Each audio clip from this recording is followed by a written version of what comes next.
Campaigners for assisted dying in England and Wales have welcomed the news that Parliament is to get an opportunity to vote on legalising the practice. Proposals will be introduced later this month. MPs rejected a bill on the issue back in 2015. Let's take a brief look now at how laws surrounding assisted dying are evolved around the world. Within the continent, you can see here, countries like Switzerland, the Netherlands and Belgium have allowed assisted dying for some time. Across the Atlantic, Canada, in the last few years, has changed its laws. On the other side of the world, euthanasia is legal now also in New Zealand. Switzerland was, of course, the first country in the world to allow any form of assisted dying.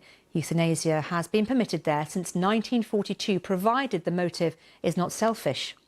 Well, since 2009, doctors have been allowed to prescribe drugs for self-administration and to also administer them. In 2002, Belgium, along with the Netherlands, became the first EU countries to legally allow euthanasia. The law permits adults who are in a futile medical condition of constant and unbearable physical or mental suffering that cannot be alleviated to request voluntary euthanasia.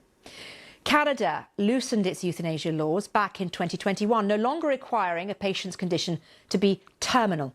Well, now individuals with serious and incurable conditions can also request it. And since 2021, New Zealand has allowed assisted dying for people with a terminal illness who are expected to live only 6 months and who are experiencing unbearable pain. They can take or be given drugs to end their life. Well, let's talk this through now. And joining me for this debate is the author, Paul Carroll, and board member for the Dying with Dignity Canada and former Canadian Senator James Cowan. Thank you, both of you, for joining us, Paul and James. And let me start with you, Paul Carroll. We're talking to you because you in your life have had a complete change of heart on the topic of euthanasia. Talk me through that. Yes, I started writing a book about assisted dying about 4 years ago. And it's fair to say that at that point, I had rather a liberal attitude to it, thinking, well, yes, in extreme circumstances, less than 6 months to live, people giving their own consent, it's not an unreasonable thing to contemplate. But as I researched the novel I was writing, which follows the paths of 4 people who have elected for an assisted death. The research I conducted around the world, in-depth research, rather set a number of alarm bells running, which is why, with the advent now of the members' bill to look at assisted dying, I think it's important to raise a hand, to raise a voice and say, well, be careful what you wish for. Why? Because the central part of the legislation as proposed contains this same clause of terminal illness with less than 6 months to live.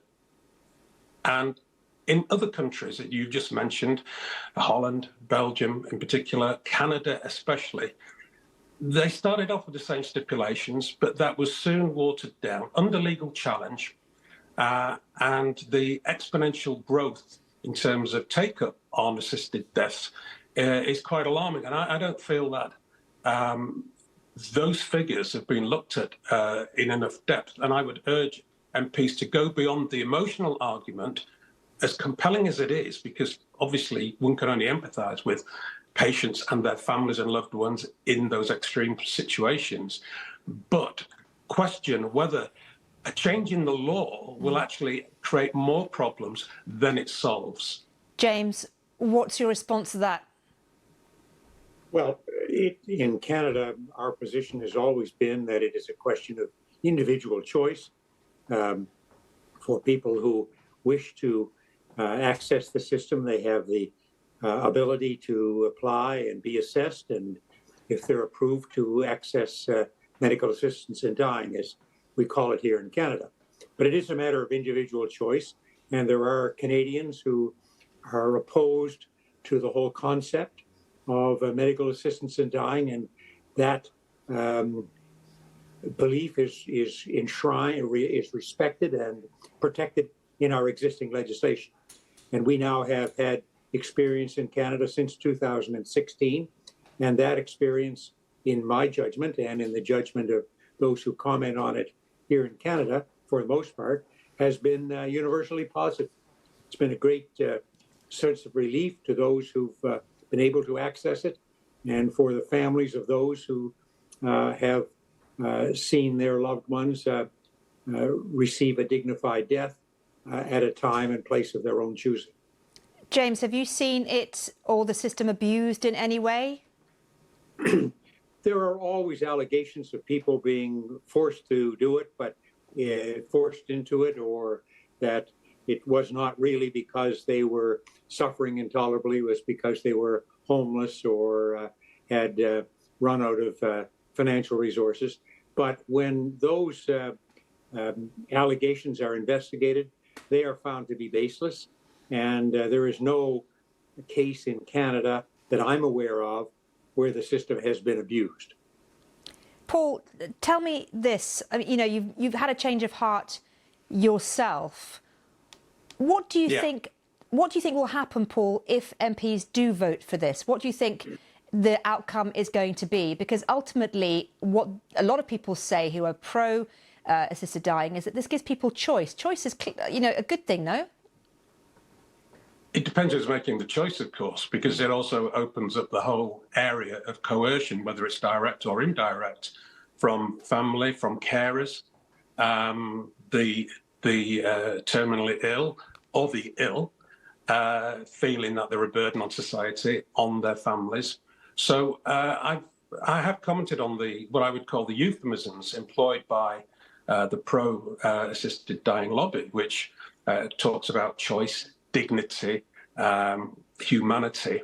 But you could argue that the opposite applies in each case. I think, don't get me wrong, I think the pro-assisted dying lobby is incredibly well-intentioned. One can only sympathise, as I say, with the extreme cases. But I don't think they've really looked at it beyond getting this law passed. And every time one has a debate about this strict criterion, we've just heard from my fellow contributor that that law no longer applies in Canada. Terminally ill is with 6 months to live, it doesn't apply anymore. Then the frightening consequences of that are that we'd have this exponential growth. I mean, nobody ever talks about how many deaths are we talking about in the UK. In Canada, from what I understand, the latest stats I saw, 4% of deaths in Canada per annum were now assisted dying. James, does that ring true to you, 4%? That's the number that I believe is correct, yes. Yeah, 15,000 within 6 years of the law coming in. But if those people wanted to be assisted in their deaths, what is the problem? Because once you restrict, change the law, as we are proposing to do, what you actually do is desensitize attitudes to death. You normalize it.